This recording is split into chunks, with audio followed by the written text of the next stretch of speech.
Как да изберем подарък за мъж? Аз съм Диана Димова Тракси и днес ще ви помогна в това. За да изберете подарък за съпруг, роднина, колега, бизнес партньор или дори за шефа си, гледайте това видео.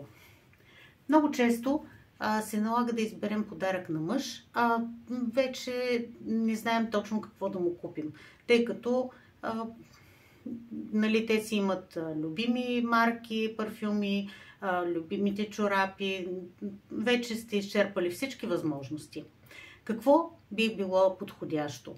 За подарък на любим мъж винаги е нужно да има любов в подаръка. Това е основното. За колега, приятел, роднина, шеф трябва да се постараете подаръка да бъде до някаква степен неутрален и в същото време да показва вашата класа, вашето уважение към него. Затова моето предложение към вас е да разгледате оригинална авторска картина, която има живот над 100 години и по принцип е вечна.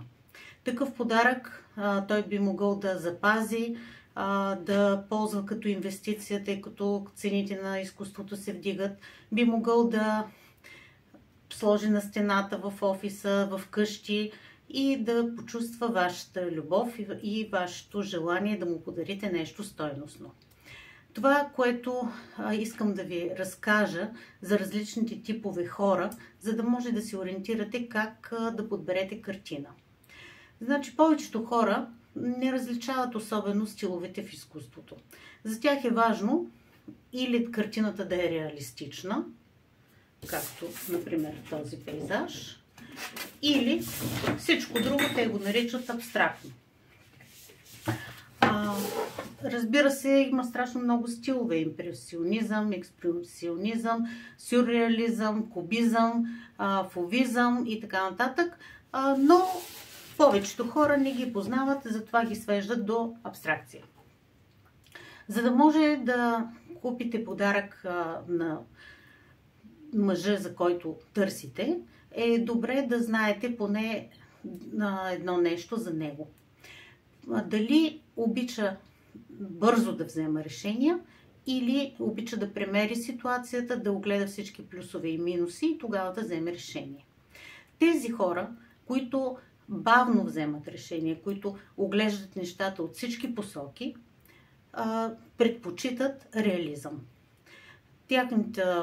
На тях много би им харесало да им подарите такава картина, в която всичко е точно и ясно. Премерено е колко е снега, колко е езерото, къде са хубавите уютни къщички и всичко е ясно.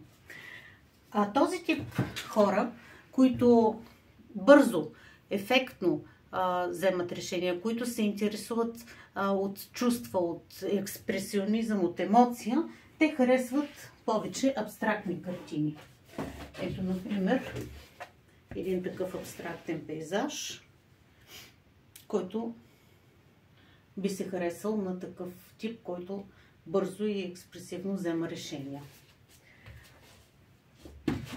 Ето и една такава абстрактна картинка, която е за огнена страст, бури и изобщо неща, които харесват такъв тип хора. По принцип най-добрият вариант е да изберете или пейзаж, или абстрактна картина, да не стигате до голи тела или пък някакви фигури, които ще бъдат неясни за хората. В никакъв случай не е подходящо да подарите портрет, правен на друг човек,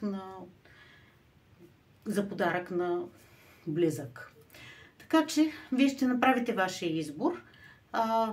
Според мен добър подарък е картината, тъй като тя остава за внуците, има стойност, винаги е добра инвестиция и е нещо, което винаги показва вашето отношение към този човек и това ще го накара той да бъде по-благоразположен към вас. Особено ако е шефа, това е много добре. Така че направете вашия любим щастлив, направете щастлив колегата, бизнес